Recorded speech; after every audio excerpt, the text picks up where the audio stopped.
Afternoon,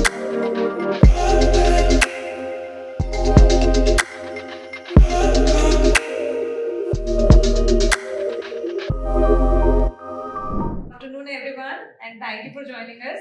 So today we have four amazing women who have made their feet just there in HR world, and what we want to learn from them right now is certain discussions on diversity, inclusion, and how mental well-being is being processed in workplace today.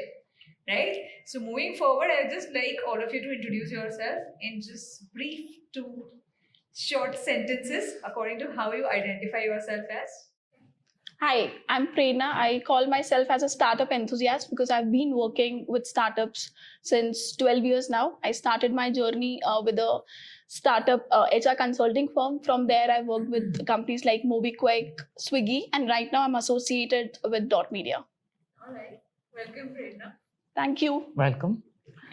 Hello everyone, I'm Pratibha Singh. I come from an extreme travel and administration background of almost 15 years, and because it's always reporting into HR, so I'm HR baby. Welcome, Pratibha. Thank you.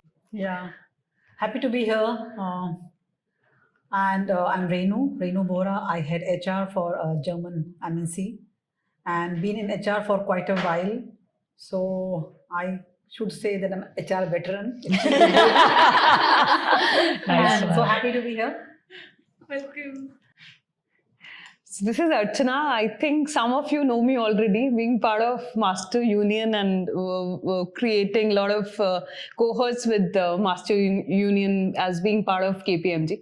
So 18 years of experience, started with GE, Bank of America, KPMG Consulting, and back to the home turf again, Interglobe, where I worked earlier. So happy to be here and to again meet some of the familiar faces that I kind of interacted with and mentored, if I can say so. Thank you so much for calling me. Thank you for actually accepting. Yeah. Thank you. We've started getting messages. I think builds up. I think this connection is some Yeah, no, I think I'm blessed. So moving forward, today we'll be discussing a lot about diversity and inclusion. And what I first want to understand from you guys is, what does the term diversity and inclusion actually mean to you? Because it has now started taking a lot of other scriptures. There are a lot of other forms in which people identify themselves. So what does diversity as well as inclusion mean to you guys in the organization? Who wants to go first? So I can actually start about some of the experiences perhaps I had around diversity and inclusion, and I want to start off with a very interesting conversation I had some years back. I would say I was part of a conference, and the topic of that conference was very interesting. They said, who is more intelligent, men or women? Right? And I said, then what about the other genders that people identify with, right? So there was this very interesting conversation that started.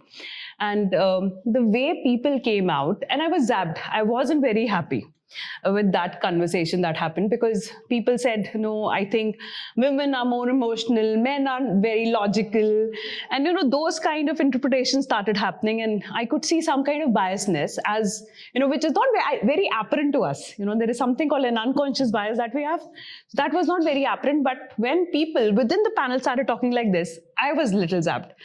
I told them that I know many people who identify themselves as not, they are asexual, bisexual, and they are not someone that we can typically say that we can put them in this box or that other box. But the fact that they are very, very intelligent doesn't actually define the fact that diversity or intelligence has anything to do with gender. That's one aspect. The second thing that I have observed as someone who was championing diversity and inclusion in Interglobe is that Interglobe as an organization, which is which is actually a travel hospitality kind of an organization, we have around 39%. I had Interglobe air transport, and we have 39% of population as female. But saying this, I must say there are other kind of diversity also. And for me, diversity is not just gender diversity, because that's what people put that. There is a visible diversity and there is invisible diversity, right? There are things which are visible to you. You can say, okay, he's a man, he's a woman, and then you diversify. But then there is invisible diversity, which is your diversity of thought, right? The way you look at perspectives, the way you come out and give your opinion on things. I think that is very, very important for me as I aspect for diversity and inclusion. And if I talk about inclusion, I just spoke about diversity. If I talk about inclusion, I would just say one thing, that inclusion is that you are invited to a party. Okay, people talk to you in the party, and in the end, while you are dancing your way out, no one is actually judging you. That's inclusion. Yeah. And I think that is very, very important for me. Yeah, so I'll go next. Thanks a lot, and quite interesting. So my twist with diversity, at times you have to be told, then you start realizing it, isn't it? Otherwise, when you are born and you are so part of society, you don't even realize it. So I started realizing that, that women are second grade in some manner, and that starts hitting you when you are 3 sisters and 1 brother in a family, when you go out and then you are expected to do something which your brother is not expected to do. Then you think that, is it coming because of the gender? Okay, fine. And then choice of profession, then I would talk about that I would like to work, and people nearby me would say that, being a woman should take teaching job. And there was this uncle of mine who gave me 10 reasons that, you have to be a teacher because earning is very important. But then you need to also take care of children. So, and you have 2 months of summer holidays, so you can also take care of the household. So I was thinking that somebody else is deciding for me, but I wasn't able to articulate it. It was only making me feel a bit, for some time, a bit losing confidence on myself. But in any case, when I joined organization, and I had this very senior, a female team lead, and then she came to me and we were discussing about salary. It was the year around appraisal was over, and we were talking about salary revision. And she said, why are we only giving 7% raise this year, and it's too less for this year? And I was giving reason, okay, this is what has come out as a budget, and we need to distribute and so on. And she said, okay, I have got some female in my team and some males in my team. Females are not the one breadwinner. So I'll do one thing, I'll give more to the men. And I was looking at her face and I was thinking that what is happening? That feeling of men being breadwinner has creeped in so much in this lady. And she told me, my husband is COO and I don't come here for money purpose. And there I thought that, we have to do something around the thought of, women being treated equal. So diversity for me is about equality, be it of any gender. And then I would say then when I started growing older, by age, not by maybe ideas or thought, I would say, I would still contest. And I started finding out that, people around me had changed their opinion about, about many things. And they would say that for this, so if we are discussing about a project and a role coming up, they would say, we would need somebody with a fire in the belly, we would need somebody who is more enthusiastic. And if I'm raising my hand, it will appear that, being a certain age, you lose on enthusiasm, you lose on energy. And there I was thinking that, a lot need to be done. Very nicely said. Now, coming to inclusion, I think you've rightly put, and I will not add anything more around inclusion. But I think coming back to diversity once again, it's so important, particularly in Indian society, where we are expected to say yes to our seniors, elders. Organization has a seniority, not only for age, but for position. Yeah. And in a in a room where you're brainstorming, if you're able to bring your ideas without any fear, I think that is diversity of thoughts. Very nice. Very So- nice. I'll pass it on. That was a great thought, I would say. So diversity and inclusion, and I would say this is very personal and very close to me, because it's like right from the beginning, you are very much part of this conversation, and then it becomes, for me, it has become something which I would want to possibly take it ahead in my life for a bigger cause, for a bigger purpose. Uh, people do not understand diversity as close as something that you see in your daily life. So I would say diversity would be pick up a pack of crayons, you see different crayons and start painting, and that becomes an inclusive environment. It's that basic. For me, diversity is the other day from nature, right? We can pick up diversity and inclusion from nature, which is so basic. So you see a flower, you see a bee and a butterfly both going to the same flower, coexisting. That's inclusion. So there are so many things in the nature which, where they learn to be diverse, but at the same time, they coexist without actually pushing someone, saying that, okay, this is my flower and you cannot, take the nectar from this flower. So for me, I think diversity is diverse in its own self.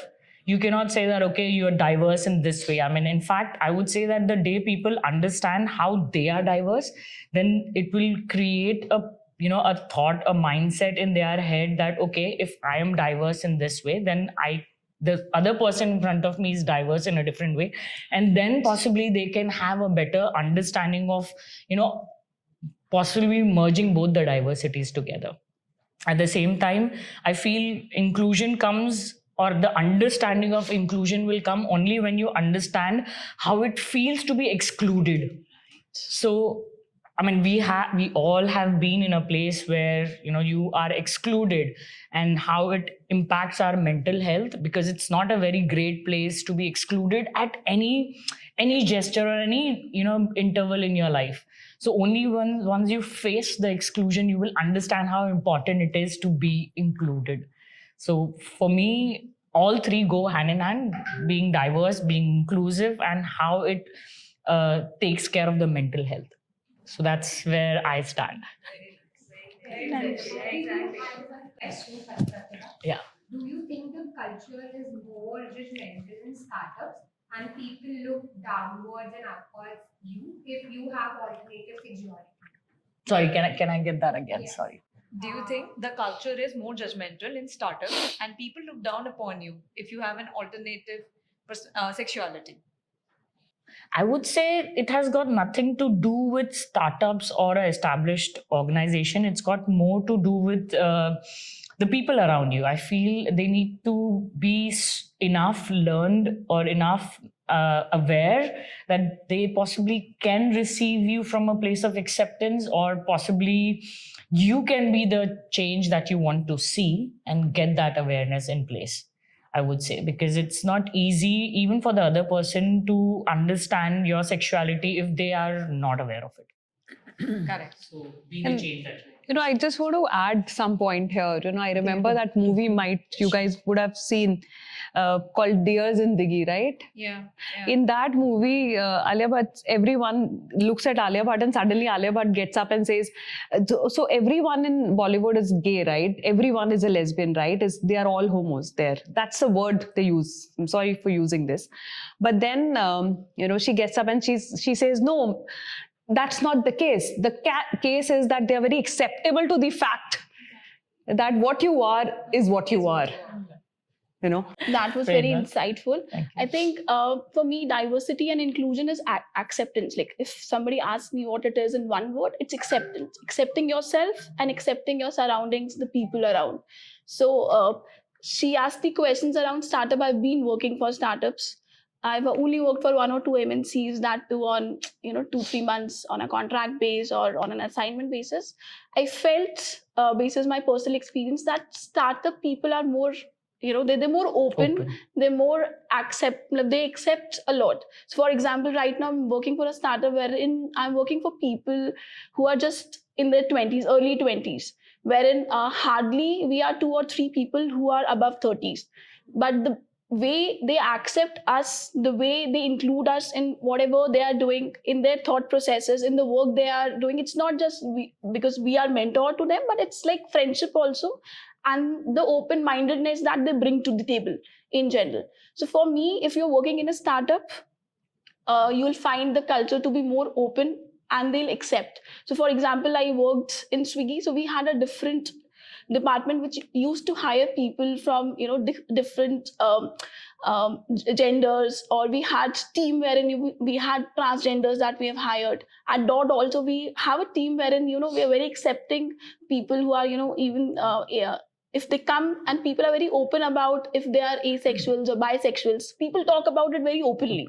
They'll not hide if they come from a different mindset altogether.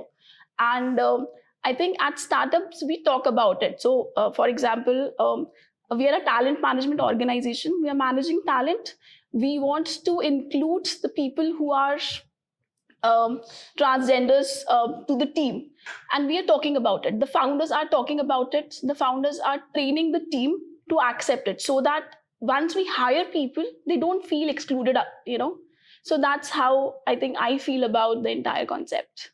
And I'll add here one thing. Yeah. I want to add here that this topic of DEIB is so relevant in schools and far correct. more than in any other institution, I would say. Correct. Because the maximum bully that children face because of their cognitive ability, being different in understanding concepts, or being different maybe physically, or different in terms of articulation, or in terms of looks. I think even economical. Or economical, yeah. I know of the schools near my house, and most of the top schools have this EWS facility. Yes. So my driver's son was going there. The one who was working as a driver for our family, his son was going there, and it's a top-notch school. And they would ask this question in the morning that, without realizing, maybe I will not blame the school, maybe. That what is the breakfast that you are had. So most of them were talking about all these big brand of breakfast, and this child was saying, I had tea and rusk. Yeah, but then what are you? You have to be very, very important.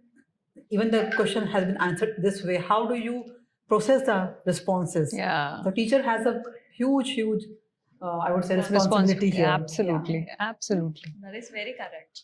And like I essentially have seen, like, you have brought down this very minute point that we have started discussing about diversity, inclusion, mental well-being, where we enter the corporate arena. And that is after, let's say, 20 years down the line, if you are actually just starting out as a graduate. Yeah. Otherwise, what you have gone through for your 20 years, that is something that keeps on piling up as your psychological baggage. So that is also there. Very, very true. Dr. Rinku, what are your thoughts? I think beautifully portrayed, and I could see here the comments are sitting on this side, and they've actually like the way you have expressed your thoughts. And but at the same time, I would like you guys to talk a little, not just restricted to the gender diversity, probably, But also, and yeah. maybe the other side of it as well. Maybe as you was talking about a startup. And if we talk about MU, we also quote at many times that our average age is like 28 or 29. So, how does age impact diversity, especially in startups or well-established organizations also? Because all sorts of generations are working together right now. If we go back like 10, 15 years back, probably when I started my career, it was very different. And now if we look at things, probably at times we are hiring people in the age bracket of 18 also, and they're doing content writing and all sorts of things. And that challenge as an HR, how do you think is important? Should we maintain that diversity where people in the age bracket of 50, 60 and people in the early 20s are working together? What benefit do you think it is there, and how that should be maintained? Maybe something about that now, right? I have recently hired somebody who's like 16 years old. All right. Yeah. So we've hired this girl for our production team, wherein she do styling plus she do sourcing. So there was a time while I hired her, so I was not aware of her age, honestly. On day one, while we were doing the documentation and all, so the team came up कि hey Prerna, ये तो सिर्फ 16 years की है, how have you hired her? It's fine, we have hired her, we'll do. So there are of course some legal implications if you hire somebody below the age, but then there are loopholes in that. And now even school children can go for internships. So we figured it out, but trust me, hiring her brought a different energy on the floor, because she's somebody at her age who's very bubbly. She'll keep bouncing from one team to the other because she wants to learn a lot. She wants to understand. Aake she'll come and sit in the HR team also कि यार आप क्या करते हो दिन भर.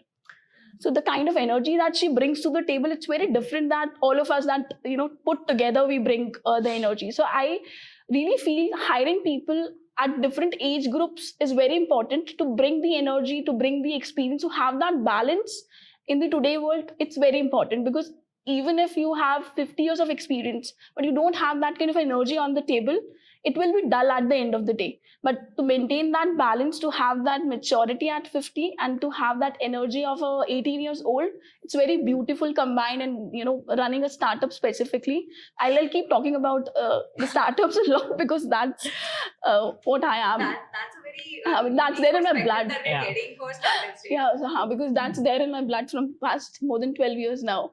So I feel having people from different age groups becomes very important to maintain that balance in terms of energy, to bring that performance on the table. So because I have experimented it a lot of times in my career, and it has worked beautifully well. There were times when people wanted to hire people at 5 years of experience, and then I introduced a model wherein let's hire 3 people at 5, 6, 7 years of experience, whatever you're looking for, and then maybe we can place 2 interns and let's see how it goes. I've seen an intern building the entire MovieQuick app. The BlackBerry app was intern. There was an intern we hired. He built that app because he was that passionate about it. With the right mentorship, he was able to build that. So yeah, I have a lot of success stories while we hire that combination of younger people with the older ones together. To add to that, we have someone wanting to ask a question. Yeah, please go on. Yeah. Can I ask you something? I think it's for Prerna. Yeah. Not from a single person, actually. My name is Hindu Rajput.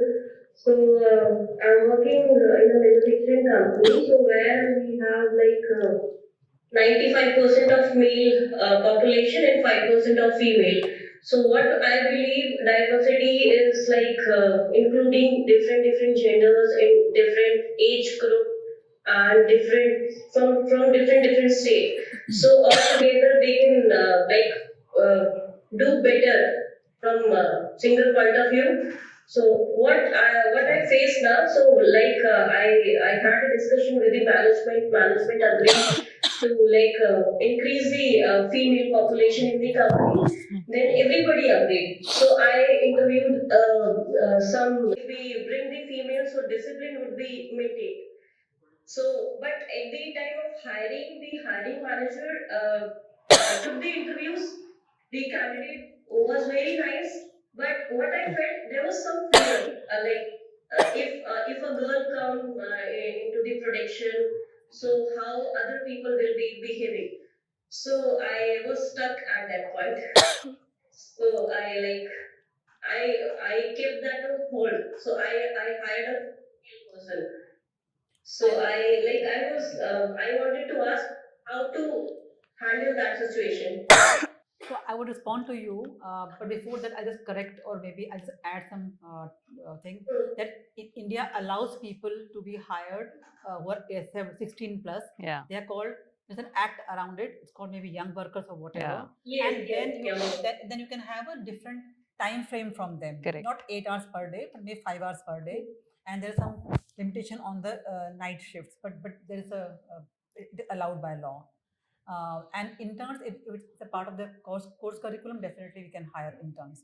Now, coming to your question, that you were saying that it was thought that let's hire women in production or in the line function, and it will discipline and it will bring discipline in the organization.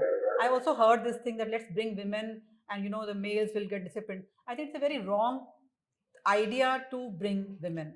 The purpose to bring women is same as it's a matter of livelihood, it's a matter of equality, and not about making people more disciplined. Because I also had a manager in the warehouse who would say that लोग गाली गलौज बहुत करते हैं, if there are women they will behave. So we are unnecessarily, I think, having this thought about men that they would start cursing or using such kind of language. In women are they will not do that. And now coming to the point that I think we should not think so much before bringing women. We should be very open to try this out. Otherwise, if we think so much that how will the male behave, will they behave, I don't know what do they mean by behavior of male here for a female colleague. I think if men are not abusive to their men colleagues, why would be they abusive to their female colleagues? We had instances where there were graffiti written in the washrooms. When we hired a couple of young women in the workforce in the warehouse, initially it was reported that there were some graffitis in the male toilet or female toilets and so on, and we handled it. So I think calling out is so important here. So let's take the plunge, hire women, and be prepared to be open. Just because you're fearing that if we hire women colleagues and we'll have all those complications, it will not help us. Yeah, I think you were saying something else. Yes, that was not my fear. Actually, the hiring manager in the Yeah, team. yeah. Yes, I understand. Yeah. Actually, we initiated with all the approval by the management, with the hiring manager. But at the time of hiring, it happened. कि वो लोग some like excuse दे रहे हैं. The candidate is very nice in terms of technical, in terms of behavior, anything you can't reject. But फिर भी चल नहीं पाएगा, maybe पता नहीं संभाल पाए कि नहीं संभाल पाए. These kind of excuses ना, so जो भी मैंने initiative लिए वो सब एक ही जगह रह गए. Okay, so the question is how to take initiatives. So can I? Yeah. Yeah. So Indu, first of all, hello, how are you? You know me. Of course I do. So Indu, I want to answer this very differently, and I say that because of my experience I had once, and I'll not name the organization, where a manager came over to me and told me, please hire some good-looking females because they will be acting like retention policy. Okay, so this happened with me. So saying this, I want to just tell you something. There is a word called nudging. We all have seen nudging.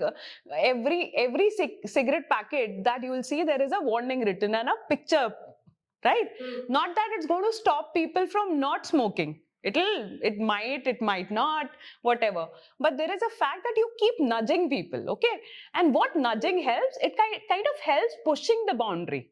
Today you have reached a certain level where you have realized that at least they've taken the plunge of coming forward and doing that interview. Okay, now the next step for you should be, sir, try at least for a month or so. Put them on probation, see how that goes. If that doesn't go well, we'll take a decision. Okay, that is an approach. So take one step at a time. And I'm pretty sure you will reach there. Okay, don't just go full blast. Go little slow and you will be able to bring in change. Change will not happen overnight. That is the biggest thing we have to realize. Change is going to take time. Change is not easy because the first step for change is accepting there is a problem. Right? Yeah. Today your organization has reached a level where they've accepted that we need female.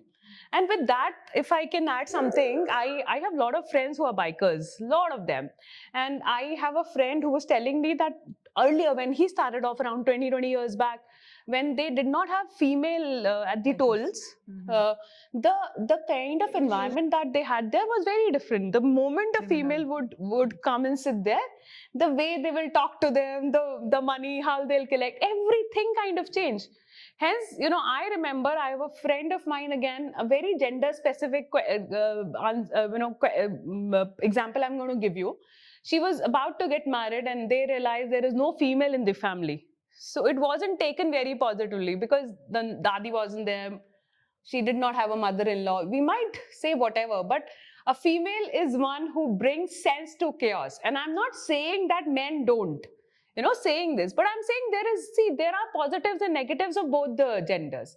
And to the question that you asked, is it important to have a younger generation or a more mature generation? I'll say that I have worked in both startups and established organizations. I have hired people. At one point, organization where I was working, the overall age percentage, as in the average age, was 24. And now I'm working in an organization where the average age is 50. Oh, I see. So it's a very mature organization. So complete opposites, right? Mhm. But I'll tell you one thing, and I remember when my CEO, who's also my boss, when he met me for the first time, and he asked me, "You're very young to work with these guys. How will it be for you?" So I just told him one thing. I said, "Sir, something which is very important for anyone at any age is respect."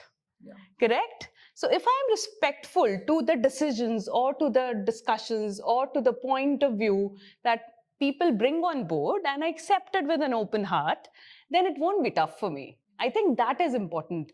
And it is very important. And to what Gen Z, a big thing that I say about this generation is they don't hesitate to say what they feel. I think their heart and their mind is very much in sync.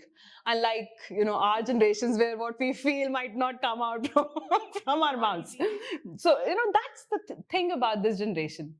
So I think that's where the balance. They carry Yeah. at this age. I just add here one thing about, I think for when you're hiring women in the production line, also ensure that, those new hires are also kind of, trained or mentored, because it's very Yeah. important. Yeah. Yeah, because there is a method to rise if Correct. you are a woman. Correct.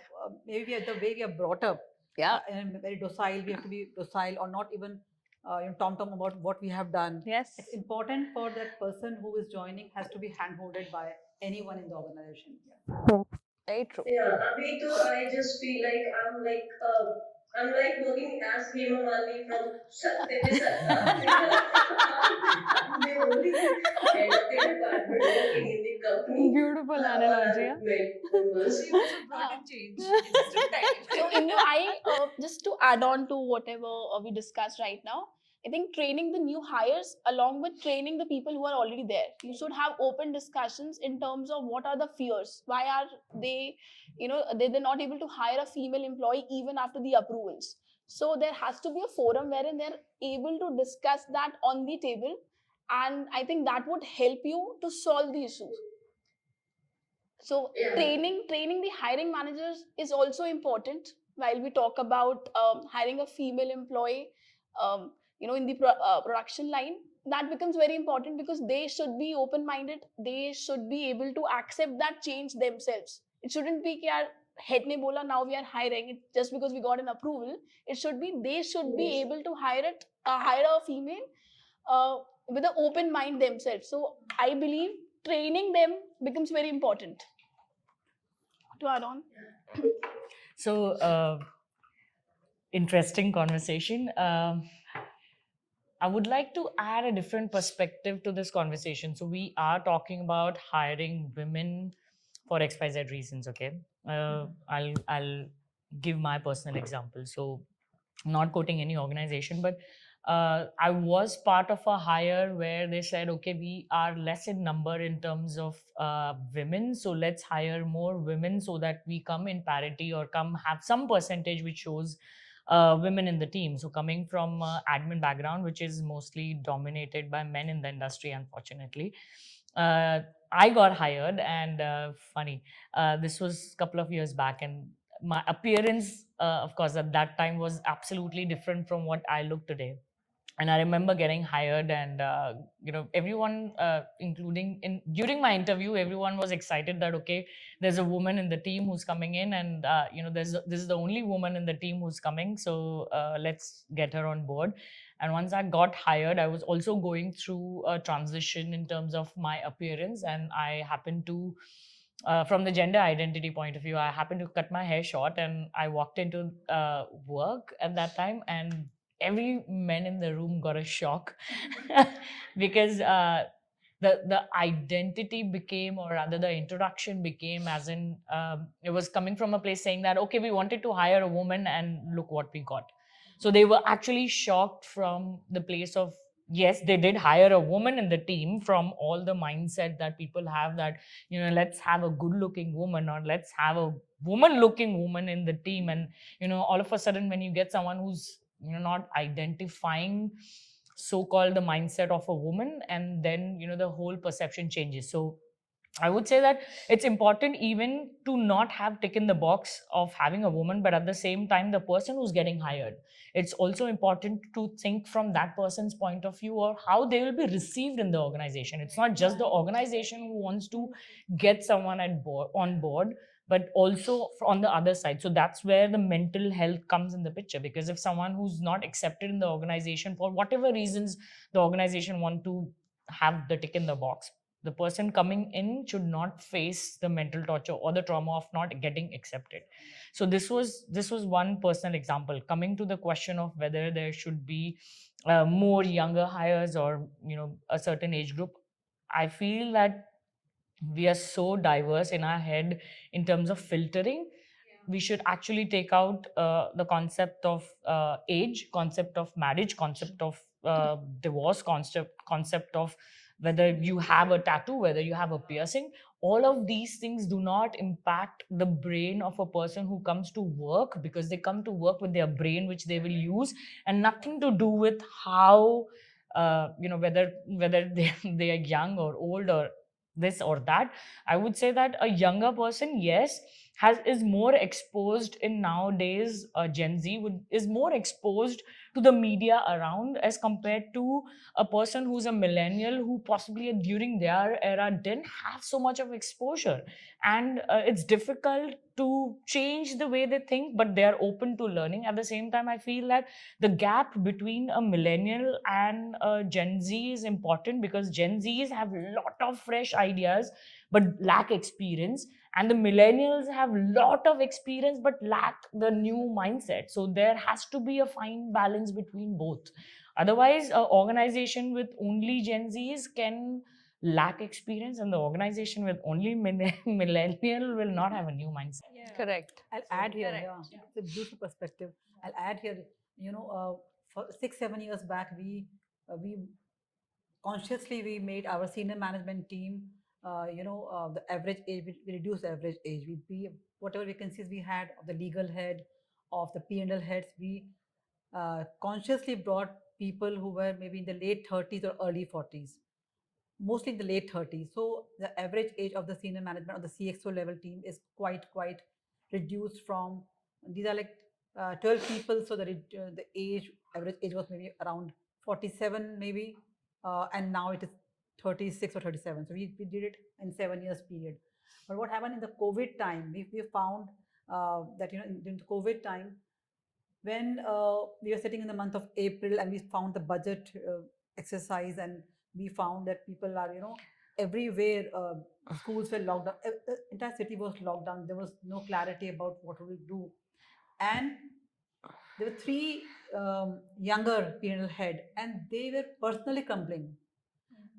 They would they would come with a lot of pessimism to the meeting. Maybe it was their style, their personal trait, maybe not to do with the age thing.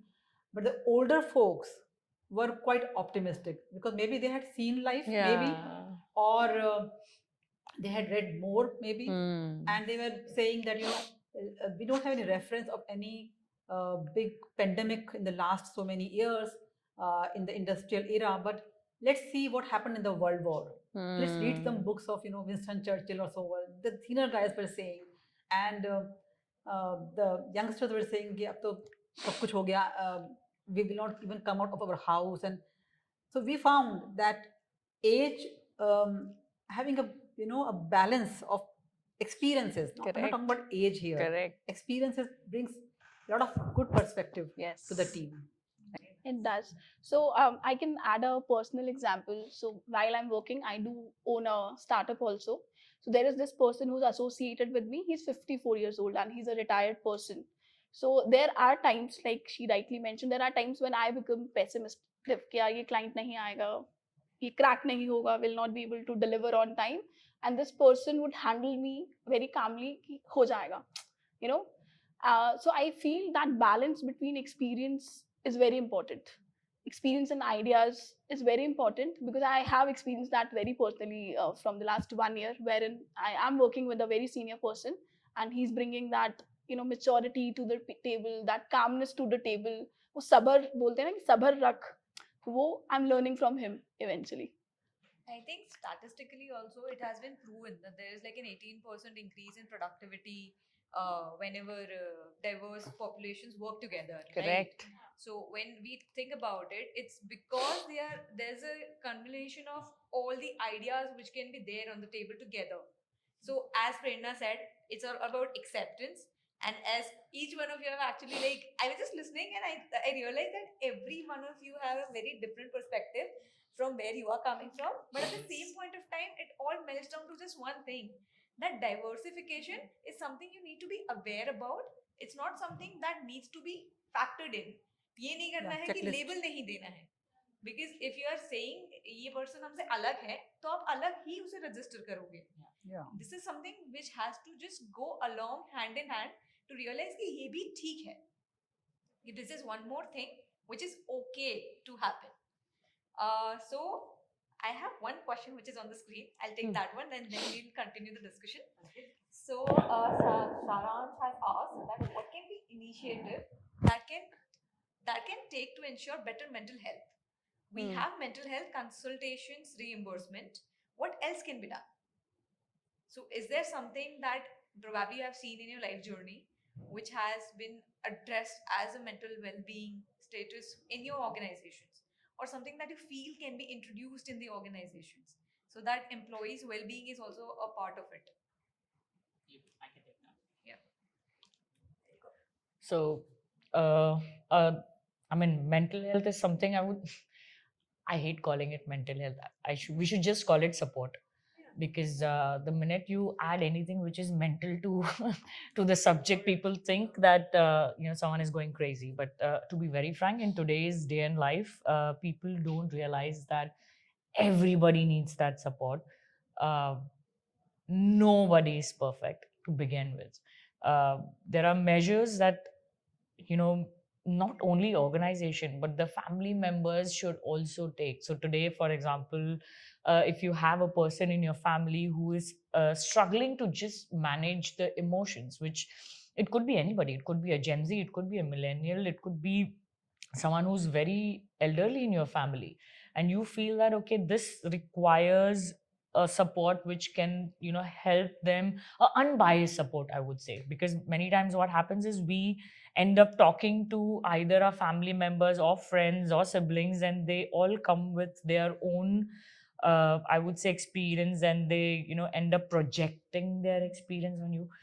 So I would say it's not something which is professional, and which is not something that will be unbiased. So I would say taking a professional help always helps. In the organization, you can always keep this as a online service where you can have certain therapists on board, and you can reach out to them online. Or see, generally organizations avoid having someone on board part of the organization, because it becomes a hot topic in the organization, saying that okay, Pratibha is going to a therapist sitting there, so there is some problem with her. So it becomes a very concerning factor for the individual to first face the challenges that you're going through, and then face the organization of what they are thinking about you, because you're going to a support. So either you make it so confidential that there is a room at the workstation where nobody will get to know that you're actually walking in that room, and you have a support there. If that is possible. If that is not possible, then you make the service available online. If the service is not available online, then you can always have a reimbursement where you choose the therapist that you want to go to and get it reimbursed from the organization. And also, I'll give you a very funny example.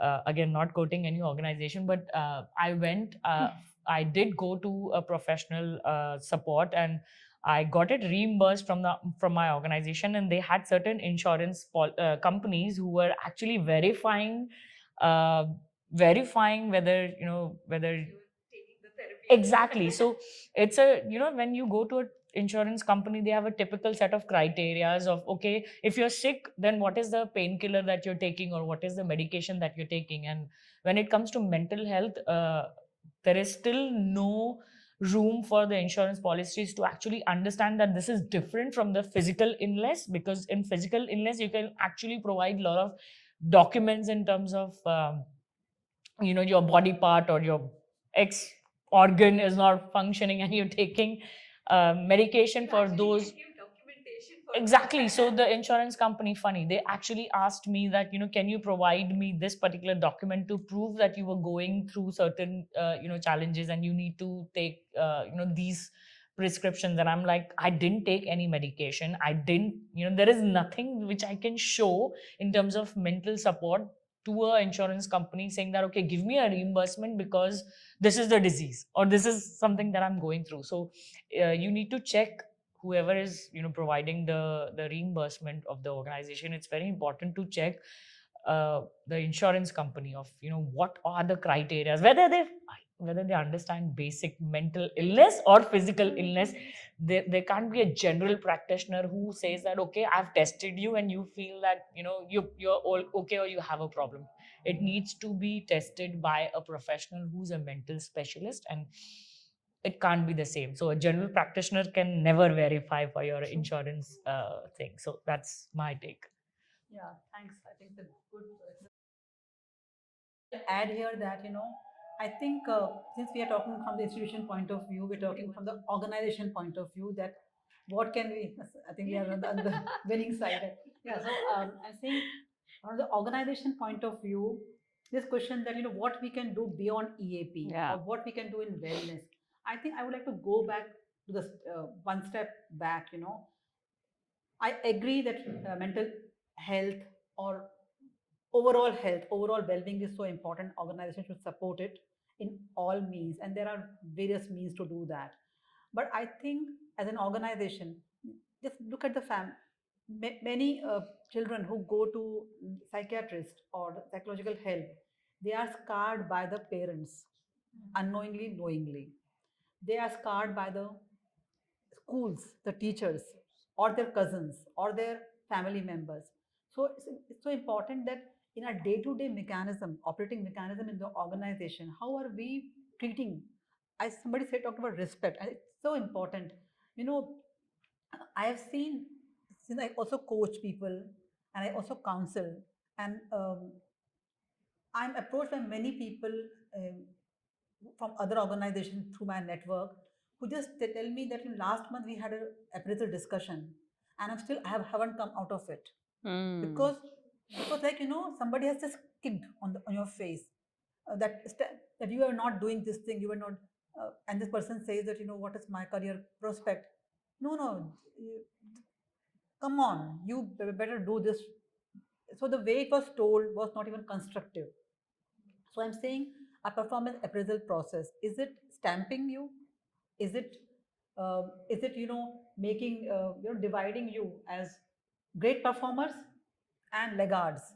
And how are we treating those laggards? Are we giving them a helping hand, or our process of even welcoming? So we have this internal job posting in our organization, and people apply for it, and people are, and HR says we encourage. So if there is this person working in this team, in 1.5 years he has raised his hand or she has raised her hand, we move to the new team.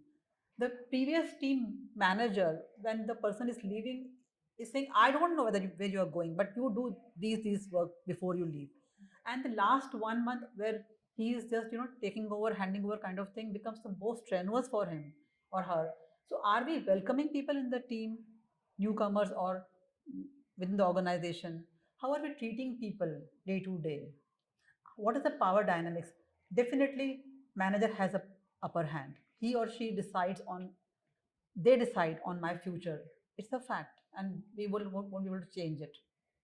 But are we doing it in the right fashion? Are we trained? Are we sensitized? And that is most important. Otherwise we will keep on making the organization toxic, continue with the toxicity, and make people go to seek such kind of help. So I just want to add something to what Renu brings out. I think what she's talking about is culture of the organization, right? And when you say that how, or Saransh asked that question, that how organizations can support this, and what Pratibha said, the organizations I have worked in past, we have a program currently also. We have an employee assistance program, and it's an anonymous program that you can log in and you can talk to counselors. And when even as the head HR, when I'm receiving the mails, I don't get to see who used, who took the call, or who spoke with whom. I have no idea. I just get that these many people, or this is the percentage of people who are taking help from your organization, and that's it. And that is a one culture that we decided upon when we were signing of that agreement. That was something very deliberately decided by us, that we are not going to ask you that who are those people who are going to take help. Never ever. That is one part. The second thing that I want to actually bring in here is the fact that how suddenly the focus has come on mental well-being of lately. We had been really talking about mental well-being. That didn't happen earlier. Remember, when I started my career around 18-20 years back, no one spoke about toxic work culture or mental well-being. No one actually was talking about it. It's only, I think, 5, 6, 7 years that everyone started talking about it, and more so recently when COVID hit. Because there was a traditional workforce. The traditional workforce was very simple. What they wanted: roti, kapda, makan. There is a Maslow's theory of hierarchy, and some of us who are at a certain age, we want to reach the highest level, which is self-realization. Hence, we are here. Because we want to do something more, correct? And because of this, when that kind of traditional workforce started happening and COVID hit, people started prioritizing what they truly want out of their life. Whether I want happiness or I want more money, right? I think that priority changed. And when that priority changed, people started focusing on mental health. Am I really happy? Am I really happy about what am I doing? And then the toxic work culture. Are people actually worrisome about the fact that they have to go? See, the very simple fact, whether you have a toxic work culture, whether your mental well-being, are you happy about it, is when you get up in the morning, you feel like going to office. That means you're in a happy space. You're enjoying, whatever said and done today, despite of this match, we wanted to come here, right? That talks about the fact that we are enjoying what we are doing. The moment you reach there and you have support system to do that for you, I think your mental health can never be threatened by anyone. So create that support system around you. Like, Pratibha say, or Renu pointed out, I think finding those people around you who can be your inner circle, those 4 or 5 people who you can talk to without they being judgmental. I think that is very important. Not being judgmental. Right? Providing that to people is also something. Yeah, so I wanted to add to what Renu mentioned about appraisal systems. I think while we talk about appraisal systems, it's very important to have continuous feedback, continuous constructive feedback. So there have been times, even I have seen that a person hasn't received a feedback for over a period of time, like for 6 months or 1 year, and all of the shock, he gets a shock at the time of appraisal that, yeah, you were not working, let's put you on PIP, or you might have to leave, or we might not be able to give you a hike that you might be expecting. So I think training the managers again becomes very important, bringing that awareness to the system, that you have to be very continuous when it comes to feedbacks. It's not necessary we'll give feedbacks only while we are appraising your salary, but maybe once in a month, once in a quarter, depending upon the size of your team. It's very important to give continuous feedbacks, so that at the end of the year, even in subordinate is aware about where he or she is going and where are the areas of improvement. And there is actually a system wherein you can train your hiring managers wherein how to give feedback. It cannot be a critical feedback, and it cannot be a sugar coated feedback always. It has to be a balance between both of them, wherein you are appreciating what the person has done and wherein you are giving a feedback what all he was not able to achieve or she was not able to achieve, and how can she improve. That how becomes very important, because if you're not able to help a subordinate, you're not able to give a proper direction, the person might not be able to improve at all. So that balance is very important. And while we talk about mental health, So I have not seen, frankly, while I was working in Delhi NCR, mental health go on the table. People were talking about it. There were issues. Organizations were doing a lot of things, but people were not very open to talk about it. But I think while I moved to Bombay, I've seen that drastic change wherein people are very vocal about these things. The Gen Z specifically, they're very vocal about these things. And to my surprise, even the founders, the CXOs, are accepting that. I've seen cases wherein somebody who was performing really well for a couple of months, the performance went really down. Utna down ki we might have to, from a corporate perspective, if I think about an HR, I might have fired that person because while I see the report card, it was going down. But while we discussed, we understood that this person has been going through something personal. We decided, okay, if you want a sabbatical, you can go ahead, take that. So I think openness becomes very important, wherein if you can introduce a culture of appreciation, you can, as an HR, we can introduce a culture of openness wherein people are free to talk about what they are going through. We all can be counselors. If we can hear, I think half the problem is solved. If we are able to listen to somebody, half the problem is solved. So while we introduce formal structures to the organization, informally a lot of things can be introduced wherein we can bring a lot of awareness to the table, where each of us, we are aware. All, if we have 100 employees, all the 100 employees are aware and they're open to accept whatever is going on with all of us as an individual. Because at the end of the day, we all are humans. We are dealing with humans at the end of the day. So it becomes very important to accept that okay, he's a human and he might be tuned differently than I am. So that becomes very important. Apart from the all that counseling things and everything, सबसे important है while you're open to hear the person. You're very sorry. Yeah, go ahead. Yeah. So I working, I'm as a working in associate engineer and I'm HR aspirant. So when HR spoke about mental well-being, I'm not seeing mental well-being in my team. I was in the shift from 2:30 to 11:30, and after that we got the call, and we while sleeping we got the call and we need to resolve the issues. That's how it works. So I think now as an HR, it's easy to talk about mental well-being. But when we saw the actual work which employee are doing as a support analyst, or their customer supports also. So there is, how can you guys any initiative that which can help the support people to stay happy and to take care of their mental health? Because I am not seeing anything in my organization. Okay. Very. I can take that Yeah, if you guys allow. yeah. I also have Okay. a couple of examples there. I would say that it's very important for an organization to understand the work culture and the mental health of the people who are part of the organization. At the end of the day, an organization becomes organization only when people exist there. Otherwise, it's just four walls. So if people in the organization are putting extra hours, or if they are mentally not okay or comfortable, I would say that the organization should go ahead and take that uh, extra mile in terms of introducing a lot of workshops or activities which are stress relief. For example, coloring is one of the activities that you conduct a workshop and have everybody come together and do a coloring workshop or a meditation workshop or a dancing workshop. So there are so many workshops that can be done in an organization to release the stress when they feel that. It can be a monthly activity where everybody in the organization come together to celebrate a well-being day.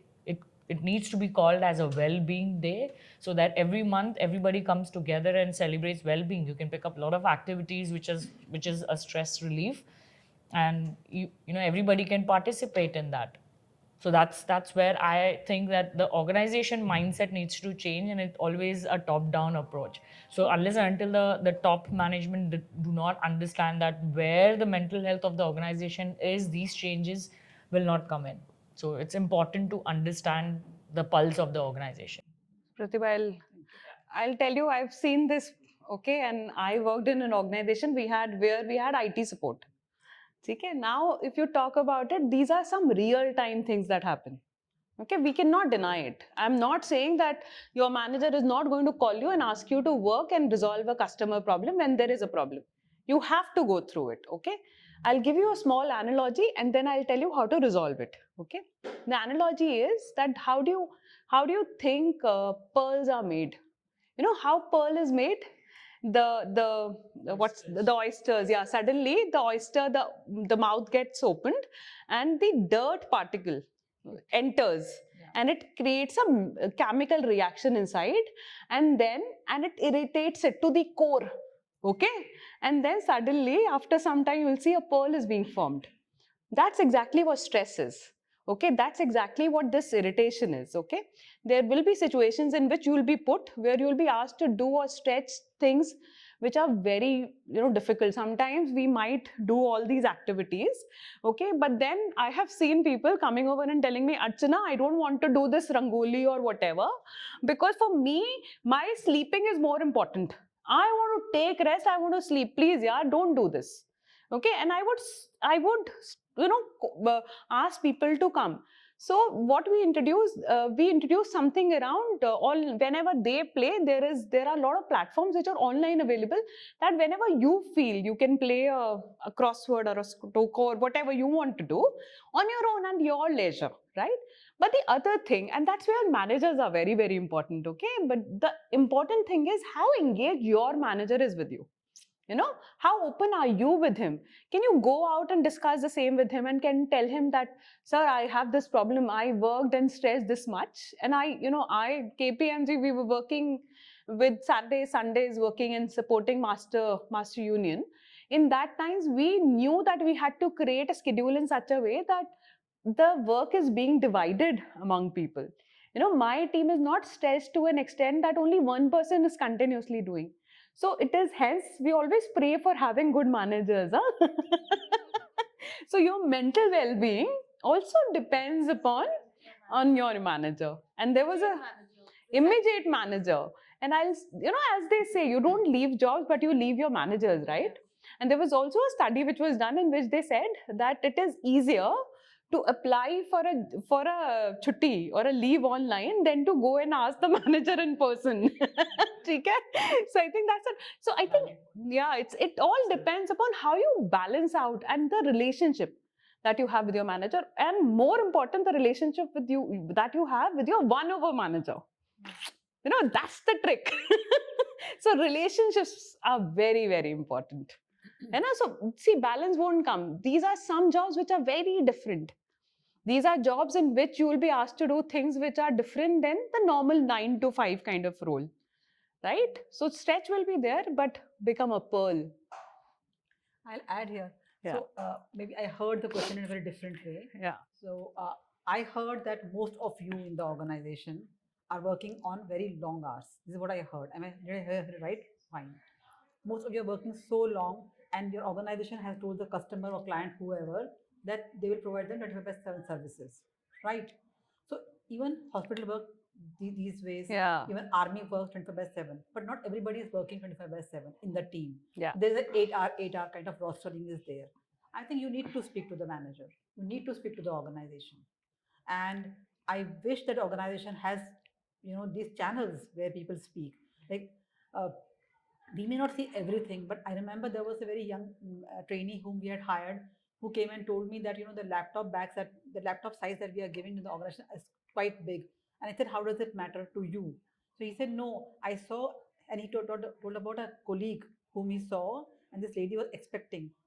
So he said, I saw her carrying that bag in the metro, and you should do something about it.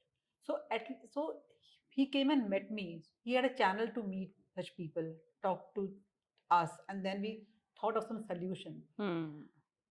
If it is only a relationship matter in which I am working 12 hours a day and I enter into a good relationship with my manager and things can be cozy, I don't see it as a problem there. It's an organizational problem of division of work, of workforce planning. Yeah. Of talking something to the customer, saying that we will do 24/7 services to you, but not making the manpower properly Correct. planned. And you need to speak out. I think it's important And how you speak out is what she is suggesting, is that, don't go only with the problem. There are ways to, talk about it. Yeah. So the other day, I could not go to an important meeting, and uh, and the person who spoke to me the other day, so I would have said, you didn't come for the meeting, but she told me, we missed the benefit of you being in the meeting. So it was such a Very beautiful nicely, thing. yeah. So I'm saying nicely putting is also an Yeah, art. yeah. You have to Correct. go and put it nicely. Yeah. With the aim of the customer or client in mind. Yep. With the aim of the organization's assurance to the customer that we will give you services, and then talk about the aspect. I think that is beautifully stated, because as a working professional myself, I also have a lot of issues which I hesitate to just communicate to my manager, because I feel like, it's a chota sa baat hai. If I actually go and tell him this, he's just going to be angry at me, and then it piles up into such a big issue, and then it comes ahead of him, and he just asks me one question: तुमने मुझे बताया? I'm like, that doesn't happen. So I think you can actually have a talk with them, saying that this is something that is happening, and probably from there listen them out कि मतलब क्या कर सकते हैं, वो भी शायद कोई ideas दे दे, ताकि वो उतना बड़ा ना बन जाए कि बाद में सोचना पड़े. True. I have a question. Yeah. Sure. I think we'll take just one more question. So I'm working with hospitality industry, and I just have experience of hospitality and nothing else. So I'm working, and right now we are planning to incorporate transgender individuals into our team, and the project is Project Move. We're just starting this, and to be very honest, I think we don't have any idea how to go ahead with this. Even the managers, when I speak to them, this is just the guideline or maybe the project we have got from the corporate that we have to do it, and all the units, we are trying our best. So we are just in touch with NGOs to get some people on board. But I just want to know that what can we do? Just the initial steps, since it's an established organization itself, and we have people working with us, people who are above 50. We do give retirement, so we have people like that also. And just want to know that what are initiatives we can take to, for the success of this thing. That is it.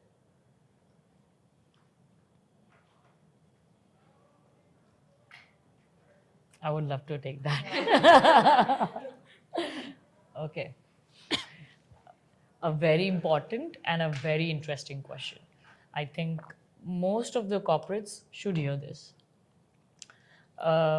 It's easier to hire someone from any so-called defined gender. So man, woman, easy to see, easy to understand. But when it comes to the LGBT community, it's difficult because you need to be in their shoes to understand how it feels.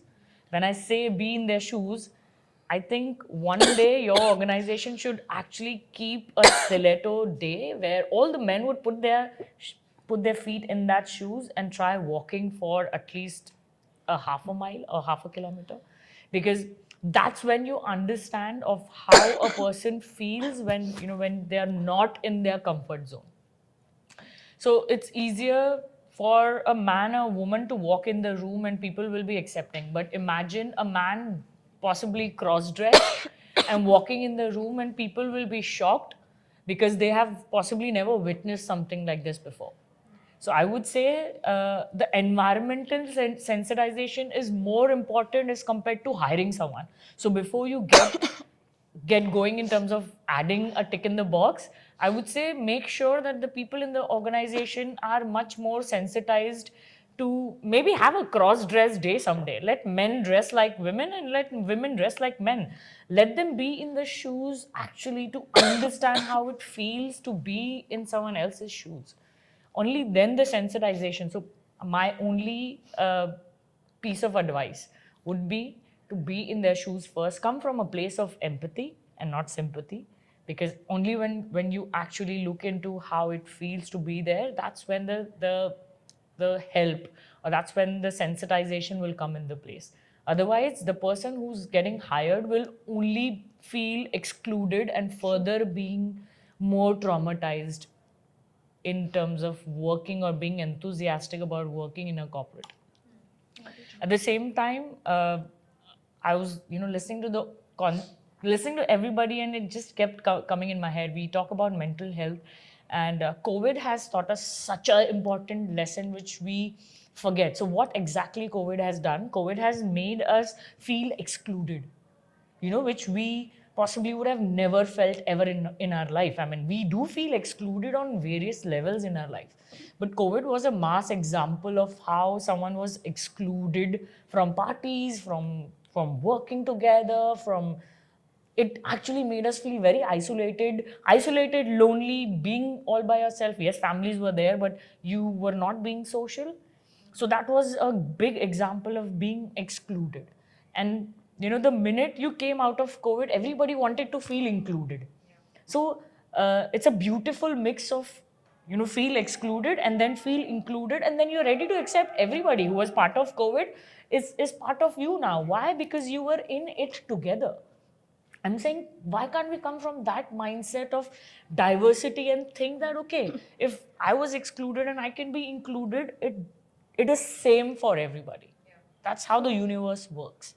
So I think the sensitization from the organization is much more important than getting someone on board because you want to incorporate a transgender in your organization. Yeah. I'll just add here that one should not wait any further. We have had so many Pride days by now, and let's not wait for another Pride day to happen, where we just change our, team's background or whatever. Yeah. I think just plunge into it and do it carefully, in the sense that there are many NGOs available. Like we spoke to one, and I can share some more names with you, one-on-one. They come with. They not only provide you with such kind of resources, they provide you with a lot of training. Yes. They provide sensitization. The senior leadership into the CEO undergoes those sensitization. We come to know our biases, Yes. So what's our reaction to Ranveer Singh wearing a skirt? What is our own? I remember a very senior guy in my team, and I just said that he was buying some dolls for his daughter. I said, why don't you buy a, machine gun as a toy? And he looked at me and he said, and he talked about something else, about religion and so on and thing. But I just wanted to tell him that, one should not condition the child by giving a doll to a girl. But having said that, I think you should do it, take a plunge, because your intentions are clear, the time has come. One can never have the right time, ऐसा कभी नहीं होगा कि एक दिन आएगा, everybody will have a new sun and we will have a different world. No, it will never come. In the same world, and today we are talking of this so peacefully, and all our women here talking about mental illness or whatever, and we have a war going on. Yeah, the small children being killed in the name of religion or whatever, in the name of territory which we have made. Yes, so I'm just saying, take a plunge, fine, and take the help of agencies, and I think each of us have a certain level of consideration, and we will all learn together.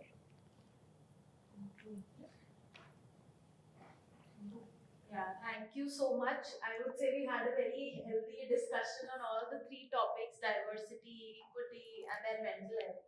And I think this open discussion was such that even the students had shared their experiences.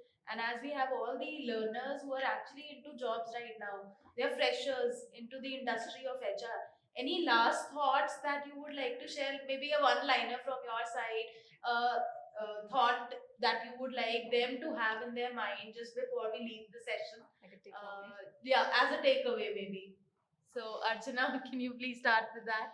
Just the last one sentence, one thought for them. So I would say that let's not understand our own unconscious biasness. I think that's very important, and I had many. I realized it with time because many of the sessions that I have done. But I think what is important is respect people, keep their intelligence, and understand that every thought, every opinion, every perspective matters. I think that is important. Once you do that, then you are home. So I'll say, try to come to your own reality the faster you can. I took a lot of time. I was just imitating others. That is the right way. I think just try to listen to your heart and speak up, because it's so important for us to speak up in all the forums wherever we are there. And that is what is diversity of thought, and that is what will bring value. I think I would say that it's important to understand what makes you feel uncomfortable, and it's the same for the other person in the room or other person in front of you. Understanding what makes them uncomfortable and understanding what makes you uncomfortable and talking about it is the revolution. So that's what I would say. I would say that bring acceptance in yourself, for yourself and for the others, and translate the same in the working culture where you will be working as an HR. Great. Yeah, beautiful. I just want to add that I recently visited to NMRC Sector 15 metro station. So there I saw the transgenders are working, and I was so happy. So I can say change is happening. True. Yes. Slowly but it's happening. Now people are accepting and people are open for every Right. community. Yeah, there is a cafe in Mumbai wherein they only hire transgenders. Yeah. Yeah, last question. I think everybody enjoyed this. This was a kind of an open discussion in which people could openly come ahead and ask their questions from people who have experience and who have dealt with fresh ideas from all the directions right Thanks to now. HRVerse for such a beautiful, Great platform to have. beautiful curated, platform. very Beautiful well platforms, yeah. curated. Thank you. Yeah. I take all the compliments No, I'm and then feeling- pass it on to my team. I'm feeling quite We can overwhelmed. tell Yeah. them to. Sorry, we'll take the last question. This is this side. Last month only I've started my career as an HR, like in corporate world. All the best to you. Before that, I just want to say one thing. I'm your biggest fan. Thank you. Like I saw your all photos and job. Oh, wow. I just remember the day when I got a connection request of yours. That was like I'm literally showing my friend, see him, see her, see her. I got. I love you.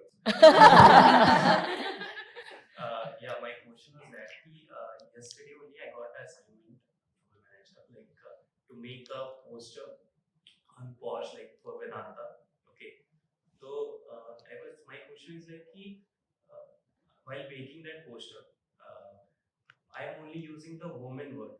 So in our mind, like I just want to add transgender too on that.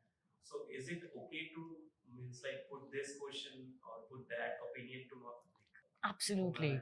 So I would say, unfortunately, people look at Posh only from two dimension, which is man and a woman. I would say that you can keep it open in terms of any gender, or rather you can add LGBT plus QIA plus community in it, or you can keep it open to any gender and not restricted to man, woman, or LGBT, or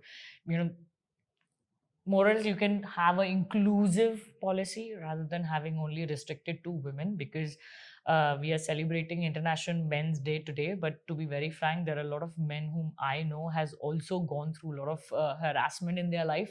But unfortunately, organization becomes biased towards women, and I would say the law also becomes a lot of bias towards women.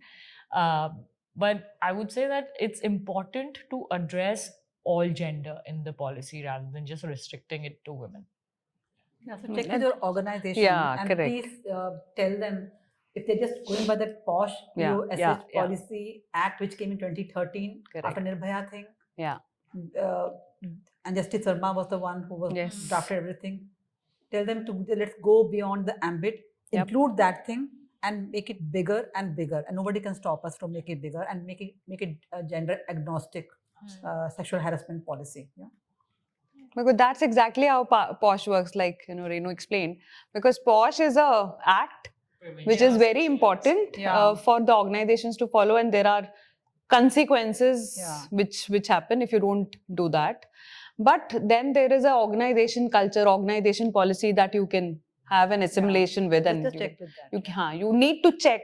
And create that, So- be a change instrument. To add to that, there is something called as passing a colored remark when it comes to sexual identity, when it comes to any other gender than other than man and woman. It's called as passing colored remarks. Even that should be part of policy, because you cannot address someone as a label saying that, okay, you're a bisexual, or you're a lesbian, or you're a gay man or a gay woman.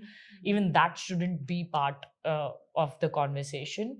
So hence, posh becomes a very important policy in the organization to begin with. Like, from to have the inclusion in place, policy is the first step. So having that and saying that, okay, even labels should not be, part of the conversation. If I'm having a conversation with you, it should be as a colleague and not as you are a gay woman or you are a gay man. So Policies plays a yeah, But posh but is policy huge. it's a mandate. Yeah. And to say if there is a complaint and it has not been, there's no ICC there, there's Correct. no there's no application in writing or a complaint in writing, then I think the organization is in danger. Correct. And I'm sure the company's name that you picked out would be having this. So it's a mandate to have this policy in place. We know Yep. about Tehelka's case, Yep. where what happened, and people in the senior position, they can lose their jobs. I think we should go beyond the policy also, Yes. because as per the law, it's very restricted. While we only talk about women, because I remember once I was taking that training in the organization, and all the men had the question, "You are talking about women, you're not talking about men at all." And it was a shock, because while we were discussing about the training session, because we were just blindly following the law, but that day I realized it's very important to have a overall policy for all the people who are working in the organization, irrespective of the gender. So I think there should be an inclusive policy wherein it might not be included in POSH as such, but there should be a forum to address those complaints also. And we should be very strict about while we're addressing those complaints. It should be as rigid as a POSH thing, and it shouldn't be just women oriented, but it should be overall whosoever is working there.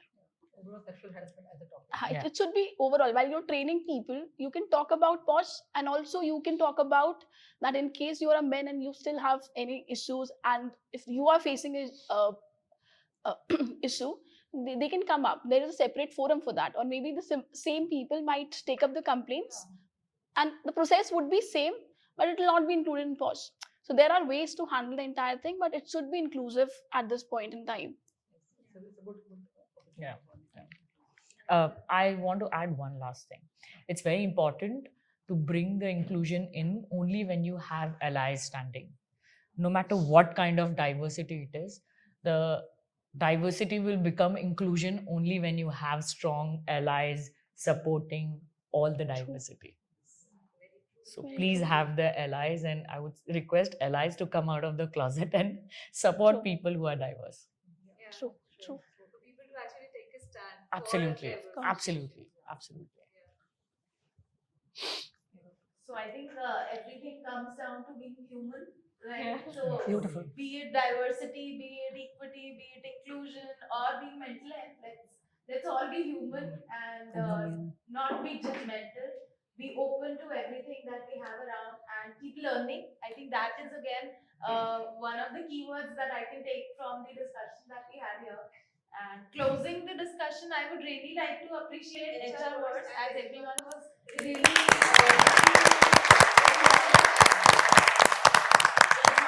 efforts that you guys have done. We're really proud of you as students of MU. And, Yes. Again, congratulations for doing these sessions. Keep doing it, and we'll be there to support you. 100%. As academicians, as industry experts, we're there for you. So all the very best to the HRVerse team. Thank you. Thank you, guys. Thank you. Thank you. Thank you. And thank you, everybody. Likewise.